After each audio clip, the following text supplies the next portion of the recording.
Voilà, fin du bruitage, fin du grésillement, et on se retrouve pour la vidéo numéro 3, Contrastes urbanos en Hispanoamérica, qui veut dire contraste urbain en Amérique hispanique. On n'a pas vraiment d'expression pour traduire ça en français, et on verra pourquoi au cours de cette vidéo.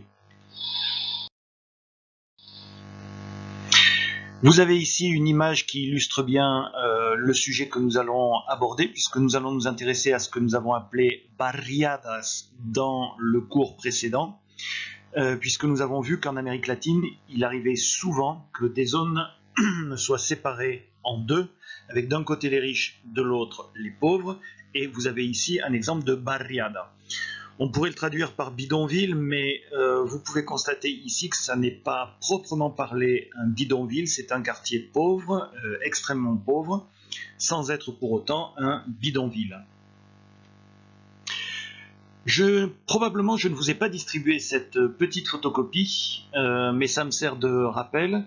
La photocopie que je vous avais distribuée précédemment était faite pour vous pousser à noter toutes ces expressions ou tous ces mots que vous pouvez réutiliser à l'écrit et qui vous permettent d'être bien vus par le professeur et de briller en quelque sorte et donc de gagner des points. Vous avez donc une colonne en espagnol où vous mettez le mot espagnol ou l'expression espagnole, la traduction en français, toujours la traduction, ne jamais l'oublier, et je vous conseille de noter pour cette séquence 5 mots ou expressions que je peux réutiliser, c'est-à-dire que vous pouvez réutiliser, qui vous permettront de faire bon effet. Certains élèves parmi vous ont très bien compris le système et l'appliquent efficacement. Pensez-y, c'est vraiment un bon système. Alors nos objectifs culturels, c'est toujours l'étude des sociétés latino-américaines. Pour ce qui est des objectifs linguistiques, on reverra pour les verbes ce que c'est qu'un verbe à diphtongue ou un verbe à alternance.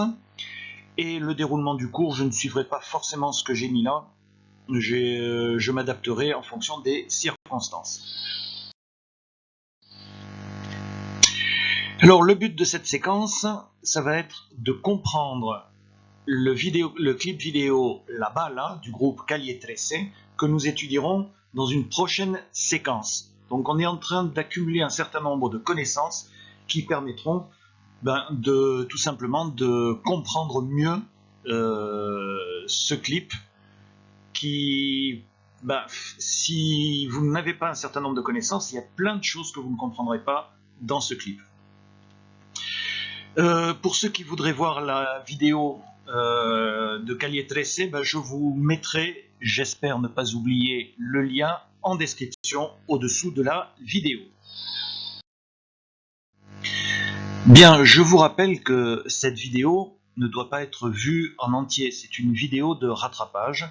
Par conséquent, il faut aller dans la description au-dessous de la vidéo et chercher les chapitres que vous avez ratés, pendant lesquels vous avez été absent, ou éventuellement des chapitres que vous n'avez pas bien compris. Vous avez besoin un petit peu de revoir certaines choses. Donc, à ne pas regarder en entier, je le précise. En cours, nous avons commencé par expliquer le titre de la séquence. Ça peut être intéressant pour savoir exactement de quoi on parle. Explicar el título de la secuencia, Contrastes urbanos en Hispanoamérica. Le titre, c'est ça. Contrastes urbanos en Hispanoamérica. Contraste urbain en Amérique hispanique. Parce que même en français, je demanderai quand même quelques précisions. Alors, première définition que je vous demande, c'est qu'est-ce que c'est que l'Amérique hispanique? ¿Qué es Hispanoamérica? Vous avez ici une carte de l'Amérique hispanique, de Hispanoamérica. Ce sont tous les pays qui sont en couleur. Donc, les pays qui sont en gris n'en font pas partie. Carte intéressante parce qu'on vous a mis à peu près à la même échelle. Je trouve que c'est un peu grand. On vous a mis à peu près à la même échelle la France et l'Espagne, ce qui vous donne un peu une idée des tailles de ces différents pays. Question numéro 2, qu'est-ce que c'est que l'Amérique latine? ¿Qué es Latinoamérica? Il y a deux façons de le dire, on peut dire Latinoamérica, mais on peut dire aussi América Latina. Et là, vous avez une carte qui est toute petite parce que finalement, on a besoin d'être moins précis. Vous avez une carte ici de l'Amérique latine et vous voyez immédiatement la différence entre l'Amérique latine et Hispanoamérique. Les deux verbes sont en rouge parce que c'est en rapport avec les règles sur ser et estar que nous avons vues dans la vidéo précédente. Et par conséquent, ça fait un petit rappel. Question numéro 3. Si quelque chose, mot très important, ce algo qui signifie quelque chose, si quelque chose est urbain, où se situe-t-il? Le verbe se situa est en rouge parce que ça a un rapport avec le verbe ser et le verbe estar. Si vous pouvez remplacer votre verbe être par se situa, vous devez utiliser le verbe estar. Si algo es urbano, ¿dónde se sitúa?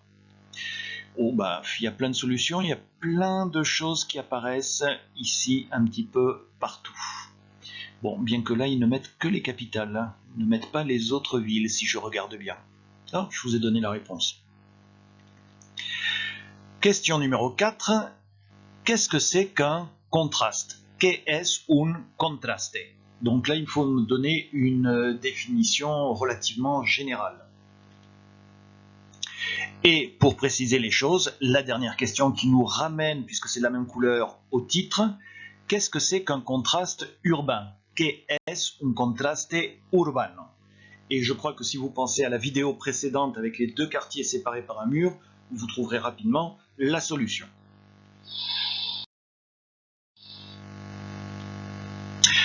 Nous allons étudier ces contrastes urbains à travers une série de photos, pardon, dont la première ici représente donc des paysans en train de ramasser du maïs. Et une première question, quelle est la profession, un seul S, de cet homme? ¿Cuál es la profesión de este hombre? Alors ça me semble assez clair et facile à trouver. Deuxième question, qu'est-ce qui lui manque pour travailler? Alors ici, le verbe faltar, manquer, est un verbe important. Et je suis en train de me rendre compte qu'en fait, j'ai mis en rouge tous les verbes systématiquement, des verbes au présent. Et comme petit indice, je vous ai mis cette animation. Oui, c'est une animation, il bouge légèrement, il tremble légèrement. ¿Qué le falta para trabajar? ¿Por qué no tiene tractor? Pourquoi est-ce qu'il n'a pas de tracteur? Le verbe ici est en vert parce que c'est un verbe à diphtongue. À l'infinitif, c'est le verbe tener, T-E-N, et ici il y a une diphtongue, le E s'est transformé en I-E. Et ce mot-là est la réponse à la question précédente. Vous n'avez même pas besoin de chercher dans le dictionnaire ou sur Google Traduction pour ce qui est du mot. J'ai demandé ensuite à vos camarades, comment est le travail à la campagne. Attention, la campagne c'est masculin en espagnol, ça peut vouloir dire aussi les champs. ¿Cómo es el trabajo en el campo? Et je vous laisse imaginer la réponse, ça peut être variable d'un élève à l'autre. Et dernière question concernant cette photo, quel est son niveau de vie? ¿Cuál es su nivel de vida? À vous d'imaginer la solution. On ne peut pas avoir de certitude, hein, il faut être prudent et penser à utiliser des expressions comme tal vez, peut-être, des expressions comme a lo mejor, ou même le verbe poder, pouvoir, qui est un verbe à diphtongue, puedo, puedes, puede, podemos, podéis, pueden, parce que le verbe pouvoir, quand on l'utilise, peut indiquer, comme je viens de le faire, que l'on a un doute.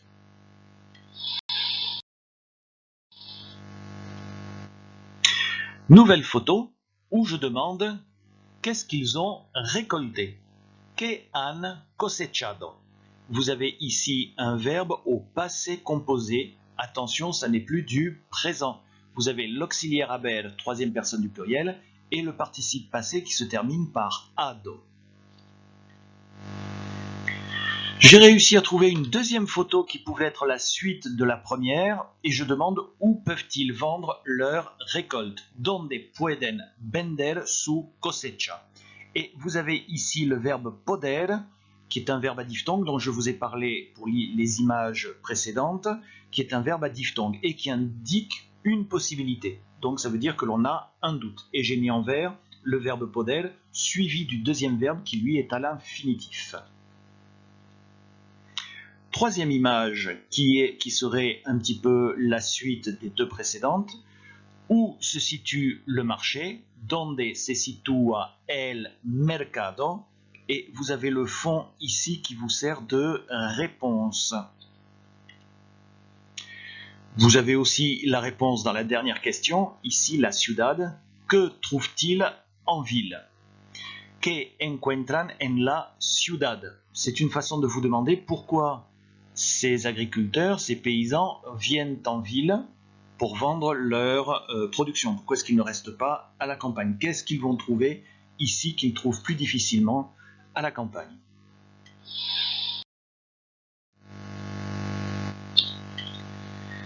Alors, comme je reprends la dernière photo de la diapositive précédente, vous comprenez que tout ceci va être en fait la suite de cette diapositive numéro 6, et je demande où les paysans trouvent-ils de l'argent? Où les paysans trouvent-ils de l'argent? Donde encuentran dinero los campesinos? Dans une question, le sujet se trouve après le verbe. Souvent, ça arrive, c'est extrêmement fréquent. Vous pouvez remarquer que pour dire de l'argent, on met le mot dinero tout seul, sans déterminant et sans préposition, là où le français met de plus L', de l'argent. En espagnol, c'est le mot tout seul, au singulier, sans préposition, sans article. C'est ce qu'on appelle un partitif. Verbe encontrar de couleur verte qui est un verbe à diphtongue, encuentran, avec le petit symbole qui sert ici de réponse et le fond en particulier. Alors, certains de ces paysans vont déménager et je vous demande où s'installent-ils pour gagner de l'argent? Ce qui revient un petit peu à la même chose que la question précédente. Donde se instalan para ganar dinero? Verbe pronominal, il y a un pronom réfléchi ici devant. Et vous avez là la photo d'exemple avec en particulier le fond qui reprend le fond qui se trouve ici. Et je demande comme dernière question, quel type de maison peuvent-ils construire? Que tipo de casa pueden construire? Même chose avec le verbe poder qui indique une possibilité. Et là, c'est plutôt les moyens, au sens d'avoir les moyens de construire. Et je vous laisse réfléchir à ça.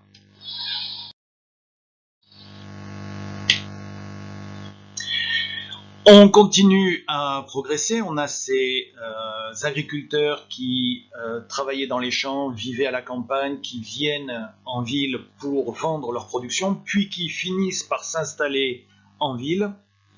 Et c'est la raison pour laquelle vous avez cette image-là qui pourrait constituer l'étape suivante, où je vous demande que peuvent-ils trouver facilement en ville? Que pueden encontrar facilmente en la ciudad? De nouveau le verbe poder qui indique la possibilité, le verbe encontrar qui est aussi un verbe à diphtongue, mais comme il est à l'infinitif, le O reste intact. Et vous avez ici un exemple de ce qu'ils peuvent trouver. Question numéro 2, image numéro 2. Où peuvent-ils dépenser leur argent en ville? Donde pueden gastar su dinero en la ciudad? Et je crois que pour vous aider, j'ai souligné certaines choses. Et oui, l'argent sert à quelque chose.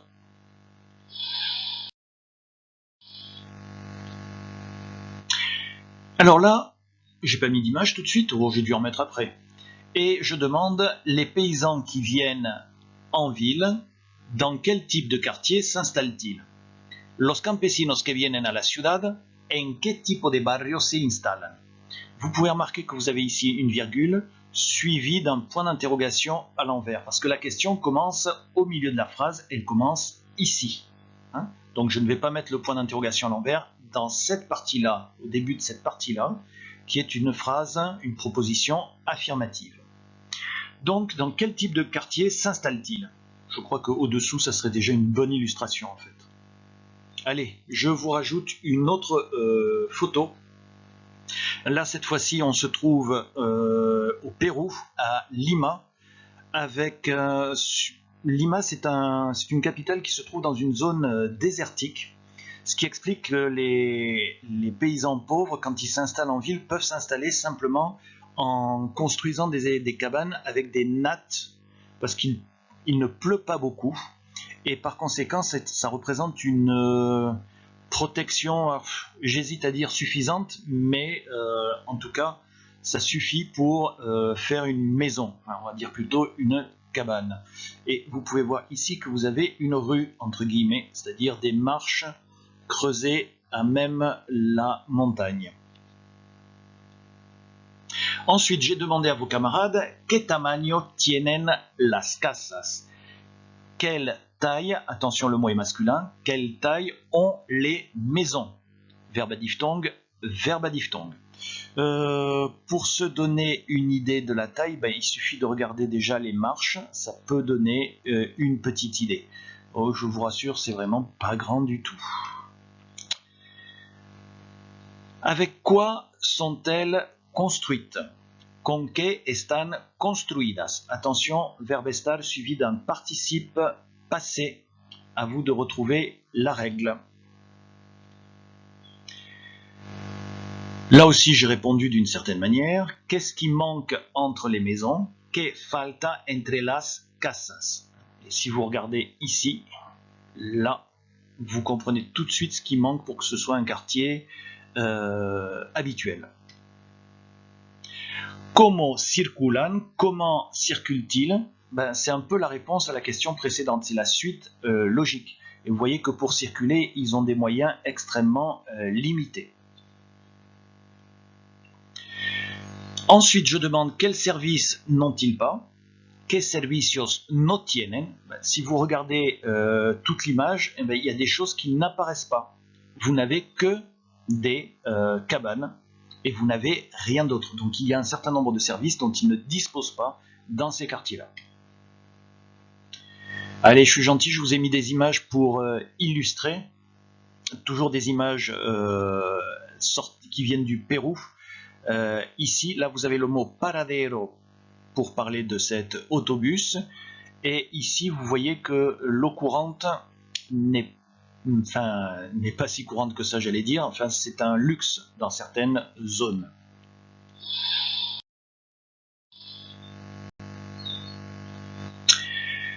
Alors, on va maintenant étudier les problèmes de ces quartiers illégaux. Et c'est l'aspect numéro 1. Los problemas de estos barrios informales. Informales, c'est une notion importante, parce que ces quartiers-là ont été construits à la base sans aucune autorisation. Et première question, est-ce qu'ils demandent des autorisations pour construire leur maison là? Piden permisos para construir sus casas ahí. Et vous avez de couleur violette un verbe à alternance. C'est le verbe pedir, P-E-D-I-R, et qui une fois conjugué va donner piden. Et encore, pas à toutes les personnes. Deuxième photo, si on exclut la photo de fond, elle est intéressante parce que vous avez deux zones dans cette photo, ici au fond et au premier plan. Je vous demande où se trouve le quartier légal, où se trouve le quartier illégal. Donde está el barrio legal, donde está el barrio informal. On dit bien informal. Et vous pouvez voir tout de suite apparaître un certain nombre de différences entre les deux. C'est même pas tellement une question de niveau de vie, parce que je pense que dans ce quartier-là, ici au premier plan, ils ne sont pas beaucoup plus riches que dans le quartier au second plan. Como lo sabemos? Comment le savons-nous? Alors ça, c'est une expression qui est intéressante. Vous allez probablement répondre, ou vos camarades ont probablement répondu par lo sabemos porque ou lo sabemos a causa de. Et ils ont rajouté les réponses. Ce lo sabemos est intéressant à retenir.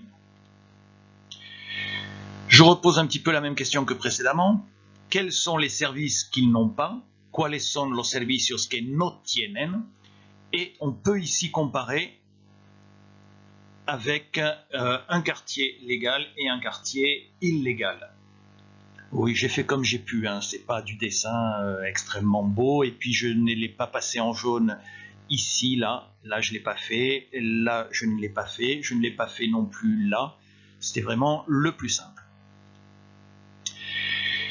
Alors, toujours en parlant des quartiers illégaux, los barrios informales, je demande s'ils obtiennent de l'électricité illégalement, qu'est-ce qui peut se produire? Donc, un verbe à alternance ici de couleur violette, c'est le verbe conseguir, verbe à alternance, et le verbe poder, ici, puede. Vous avez electricidad qui est tout seul, sans préposition et sans article devant, c'est ce qu'on appelle un partitif. S'ils obtiennent de l'électricité. Donc, si consiguen electricidad ilegalmente, que puede producirse? Vous avez ici un exemple de ce qui arrive, hélas, très souvent dans ce genre de quartier.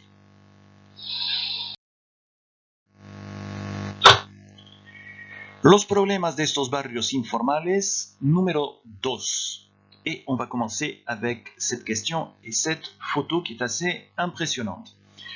Comment est le terrain où ils ont construit les maisons? Como es el terreno donde han construido las casas? Attention, ici vous avez un présent et là vous avez un passé composé. Ils ont construit et le terrain. Comment est le terrain? Et vous verrez que systématiquement, pratiquement, ces quartiers-là sont toujours construits ici à flanc de colline, parce que ce sont des endroits qui ne sont pas très pratiques ou très sûrs pour installer une ville. Les architectes ou les urbanistes évitent de s'installer dans ces zones-là, parce qu'il peut y avoir des glissements de terrain. Et puis alors, imaginez celui qui habite par exemple ici et qui doit aller faire ses courses dans un magasin qui se trouverait là. Imaginez tout le trajet qu'il est obligé de faire à pied pour pouvoir arriver jusque-là. Et avoir un magasin ou même des transports en commun. Pourquoi ne construisent-ils pas dans un endroit plat, plus facile? Porque no construyen en un lugar llano más fácil. Attention, le verbe construire est un verbe irrégulier, comme tous les verbes qui se terminent par UIR. Normalement, j'en ai parlé en classe. Si jamais vous voulez plus d'informations, eh bien, dès que vous êtes de retour, vous me posez la question à la fin du cours et j'y répondrai. Alors, de quoi peuvent-ils souffrir sur ce type de terrain? ¿De qué pueden sufrir en este tipo de terreno? Et je vous ai mis ici deux exemples qui se situent au Mexique cette fois-ci, de ce qui peut arriver. Et j'espère ne pas oublier de vous mettre en description des vidéos de ces catastrophes naturelles, ici et là. Non, j'espère ne pas avoir oublié de les mettre en description. Los problemas de estos barrios informales, número 3. Et oui, ils cumulent les ennuis. Première question. Qu'est-ce qui se développe dans des quartiers illégaux et pauvres? ¿Qué es lo que se desarrolla en barrios informales y pobres? Alors, je ne sais plus pourquoi j'ai mis ça de couleur orange, sans doute pour insister, pour bien insister sur le fait que ce soit pobres et informales. Non, ça y est, je me souviens. C'est à cause de la préposition ici. Normalement, ET en espagnol, ça se dit I, c'est-à-dire ça s'écrit avec un Y, et ici vous avez un E à la place. Alors ça s'explique parce que vous avez le premier son qui suit et le son I. Si je laissais un Y ici, on ne l'entendrait pas. Pobres y informales. Pobres y informales. On ne l'entendrait pas. Donc pour pouvoir bien entendre la conjonction de coordination, on transforme le I, le Y, en E pour qu'on puisse bien faire la différence entre la conjonction ici et le début du mot qui commence par le son I. Alors, des exemples de ce qui se développe dans ces quartiers. Alors, normalement, en classe, j'ai donné un certain nombre d'explications et peut-être même quelques anecdotes sur la vie dans ces quartiers qui posent beaucoup de problèmes, notamment avec ce qu'on appelle les sicarios, qui sont des espèces de tueurs à gages, souvent extrêmement jeunes. Je demande ensuite comment réagissent les familles face à la violence. Bon, ici, bien entendu, comme très souvent, réponse à la question précédente. Comment reaccionan las familias frente a la violencia? Et vous avez cette image d'une manifestation ici, d'une mère de famille, qui a un panneau où il est marqué « Quiero vivir sin miedo ». Attention, normalement, il y a une séparation ici. « Y no duermo hasta que mi hijo no llega a la casa ». Donc, on a vu en classe que ça voulait dire « Je veux vivre sans peur et je ne dors pas jusqu'à ou tant que mon fils n'arrive pas à la maison ». On voit que ça touche beaucoup les jeunes. Ensuite, je vous demande, j'ai demandé en classe, ¿Entiendes el cartel? Est-ce que tu comprends le panneau qui se trouve ici? Et j'ai rajouté en majuscule quiero et duermo, qui sont deux verbes à diphtongue. Le verbe querer, vouloir, et le verbe dormir, dormir. Et enfin, comme question, je pose ¿Qué hacen las autoridades? Que font les autorités? Et vous avez ici deux exemples des réactions des autorités. Ici, vous avez la police, et là, ça n'est déjà plus la police, c'est l'armée.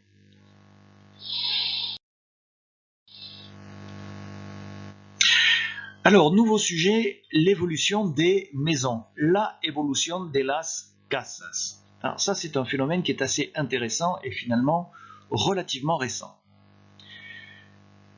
Alors, je pose comme première question, comment évoluent les maisons, comment s'améliorent-elles? Et je vous demande une phrase par photo.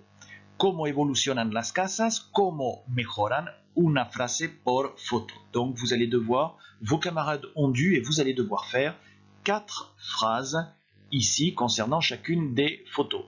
Et on voit que c'est une évolution qui est plutôt positive puisque j'ai utilisé ici le verbe mejorar, améliorer.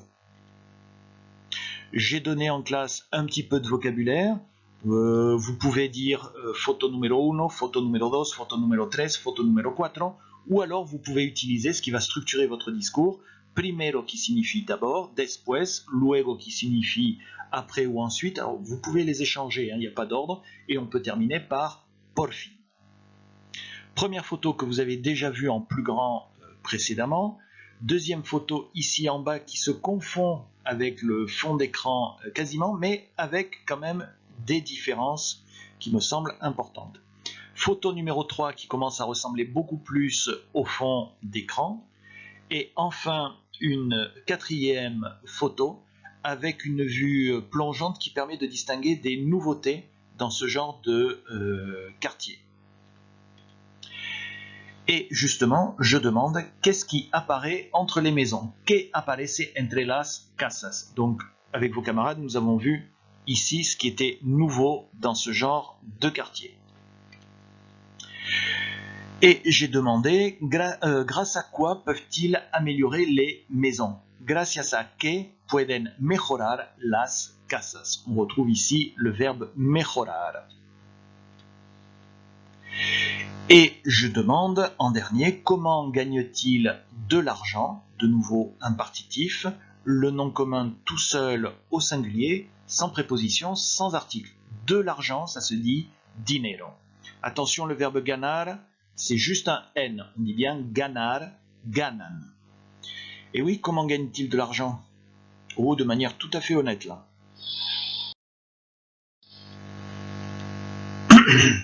Alors maintenant, on va voir un nouvel aspect qui peut vous servir pour le cours de géographie et donc peut-être pour le brevet, qui sait. L'évolution des services, la evolución de los servicios. Et on va adopter le même système avec plusieurs photos. Quel service trouvent maintenant les habitants? Ahora, maintenant. Une phrase par photo avec un vocabulaire varié. Oui, il faut changer un petit peu, pas toujours répéter la même construction de phrase ou utiliser toujours le même vocabulaire. ¿Qué servicios encuentran ahora los habitantes? Una frase por foto con vocabulario variado. Alors je commence à 5 puisque c'est la suite des images précédentes. 5, 6, 7, 8. Une première image ici, oui, ce sont vos collègues, ce sont des collégiens, et vous voyez que eux portent un uniforme avec un petit drapeau péruvien ici, ça doit être la fête nationale. Et ils sont très nombreux. Alors, en fait, ça c'était l'image numéro 6, l'image numéro 5 ici avec Centro Médico Limeño. Limeño, ça veut dire liménien, c'est-à-dire de la ville de Lima, qui est la capitale du Pérou. Centro Médico Limeño. Une nouvelle image avec un cadrage important sur l'état de la route, mais ce qui est important en fait, c'est ça ici. Et une dernière image où vous pouvez apercevoir le dernier service que peuvent trouver les habitants et l'ultimo servicio ici. Et je ne sais pas de quoi c'est qu'est-ce qu'ils vendent dans ce magasin-là. Ah oui, il n'y a pas que le magasin qui compte. Effectivement, tout à fait. Tiens, j'aurais pu mettre en jaune également ici, là, ou bien ici.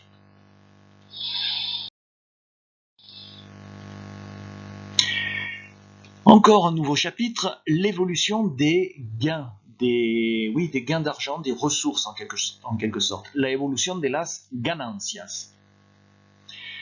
Qu'est-ce qui est plus facile grâce au transport public? ¿Qué es más fácil gracias a los transportes públicos? Oh, mais je vois que j'ai oublié de mettre en rouge le verbe ici. Dans quel type de quartier vit l'homme? En qué tipo de barrio vive el hombre? Et lequel d'homme? Celui-là. Voilà. Et vous avez une construction derrière qui est assez bizarre. Mais ils n'ont pas d'architecte, donc ils construisent ça un petit peu comme ils veulent et comme ils peuvent. ¿Qué tipo de trabajo tiene? J'aurais dû mettre le verbe à diphtongue ici en vert. Quel type de travail a-t-il? Donc regardez bien un petit peu comment il est habillé, ce qu'il porte à la main, et vous pouvez peut-être imaginer le type de travail, sans être très précis, le type de travail qui est le sien. Je vous demande en rajoutant une photo, ¿Cómo va a trabajar? Comment va-t-il travailler? Alors ça c'est quelque chose de très particulier en Amérique latine et particulièrement au Pérou. Ce sont des particuliers qui décident de créer une ligne de transport, alors souvent avec des fourgonnettes, mais ça pouvait être des fourgons, mais ça peut se faire également avec des voitures particulières, et ça s'appelle des combis. Ça vient de la combi de Volkswagen qui était un véhicule très à la mode dans les années 60. Et alors, en général, vous avez deux personnes, souvent de la même famille. Vous avez el chofer, le chauffeur, et el cobrador, que l'on pourrait traduire par l'encaisseur. Alors, c'est très simple, ils circulent à certains endroits et quand ils arrivent près de ce qu'ils ont décidé être un arrêt, le cobrador ouvre la portière latérale, crie la destination, et c'est à peine s'il s'arrête, s'il y a des clients qui veulent aller par exemple à Ventanilla, à ce moment là ils montent très rapidement dans la combi et ils payent le cobrador, en sachant que le cobrador et le pilote gagneront de l'argent s'il y a beaucoup de monde qui monte. Question suivante, et je prolonge la flèche. Donde puede encontrar trabajo? Où peut-il trouver du travail? De nouveau, un partitif, le nom commun tout seul, au singulier, sans préposition et sans article devant. Du travail, ça se dit juste trabajo. Ah oui, où peut-il trouver du travail? Allez, une petite photo d'illustration pour mieux comprendre. Ou avec des animations qu'il faudrait voir en gros, parce que j'en ai mis beaucoup, avec différents types de travaux. Et là, vous avez un panorama assez complet du travail, des gains que peuvent avoir les gens qui habitent dans ces quartiers-là, comment ils vont trouver du travail dans les centres-villes et avec quels moyens. Et petit à petit, avec l'argent qu'ils gagnent dans ce travail, eh bien, ils vont pouvoir améliorer leur maison. Par exemple, là, vous pouvez voir qu'il y a juste la brique nue, mais que là, ils ont quand même réussi à mettre un enduit à l'étage. Donc ils ont gagné suffisamment d'argent pour cet enduit qui est quand même une amélioration purement esthétique. Alors vous avez ici en bas une carte de la capitale, Lima, hein, et en rouge vous avez ce qui est urbanisé.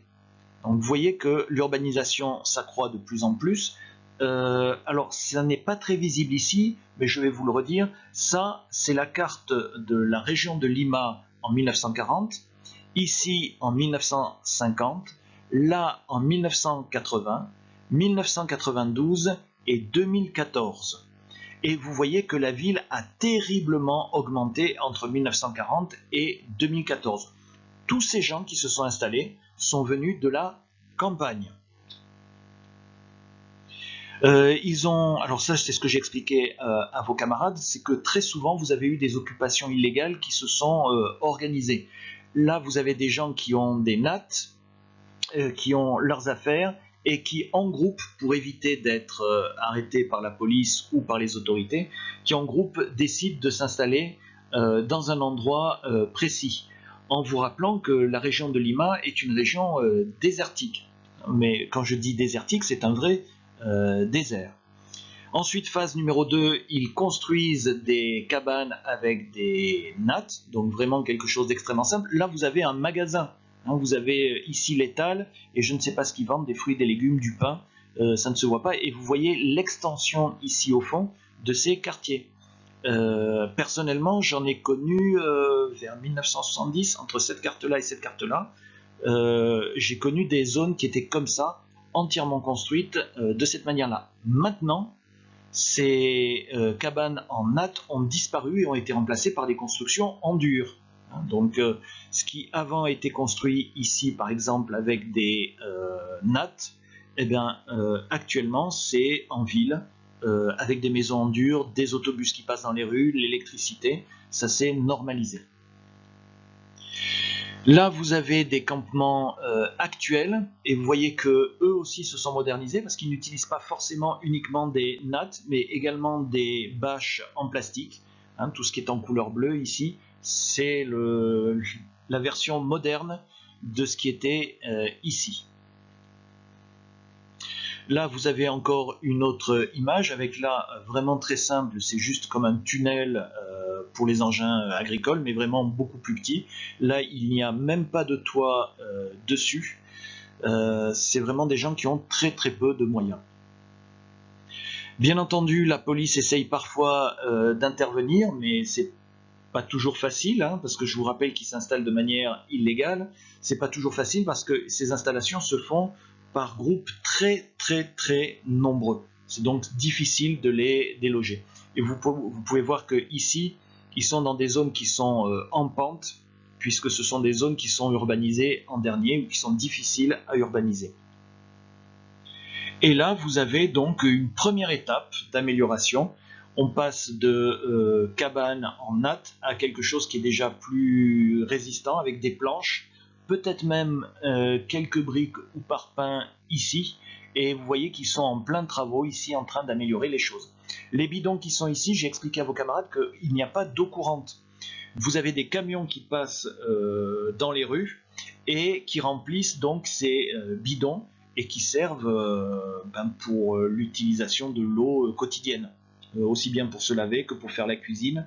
Je ne parle même pas d'arroser des plantes parce que je ne crois pas qu'ils fassent pousser grand chose. Je vous rappelle que c'est un désert. Tenez, voilà, ici en bas c'est un peu petit, mais vous avez un exemple d'un camion à eau qui passe donc dans ces quartiers-là et qui remplit ces fameux bidons qui après alimentent la maison qui se trouve au-dessous. Petit à petit, ces quartiers s'améliorent. Vous voyez que l'on passe de nattes toutes simples à des constructions en bois. Ces constructions en bois, petit à petit, on rajoute du ciment, des parpaings ou des briques. Et quand on en est à la phase peinture, crépi, etc., ça veut dire que la situation s'est quand même améliorée parce qu'on peut s'occuper de choses un peu plus, comment dire, pas futiles, mais on peut s'occuper d'avoir une jolie maison. On n'est pas juste à avoir une maison qui ferme hors d'eau, hors d'air. Il doit y avoir une dernière image, je pense qu'il y a la place. Et alors, bien entendu, la dernière étape, c'est la construction d'immeubles. Alors cette fois-ci modernes, qui disposent de tous les services nécessaires, c'est-à-dire qu'il y a l'électricité, l'eau, un service de ramassage des poubelles et probablement des bus qui passent dans la rue, etc. etc. C'est l'étape ultime. Donc vous voyez qu'on commence, ces quartiers, l'histoire de ces quartiers commence de cette façon-là, avec des terrains qui ne sont pas occupés, ici du désert au Pérou. Les gens s'installent de manière illégale, petit à petit ils s'organisent, construisent en dur, puis finissent par améliorer leur habitation jusqu'à ce que les municipalités décident de construire des immeubles plus, comment dire, plus convenables. Et je termine avec ces tableaux parce que ces quartiers-là finissent par inspirer des peintres. Ça, c'est le Morro Solar, toujours au Pérou, ici aussi d'ailleurs. Et les maisons qui ont été maintenant peintes et colorées sont symbolisées ici de façon extrêmement, comment dire, approximative. Non, c'est de l'art, c'est beau. Et là, vous avez une peinture beaucoup plus figurative, mais qui explique bien un petit peu la vie dans ces quartiers-là. Vous avez des rues en terre, beaucoup d'escaliers, des maisons avec des toits en tôle ondulée, peu d'espace. Et vous avez ici una mototaxi, c'est-à-dire un triporteur, une espèce de véhicule à 3 roues, qui permet aux gens de travailler en faisant le taxi. Et voilà, nous sommes arrivés au bout de cette vidéo.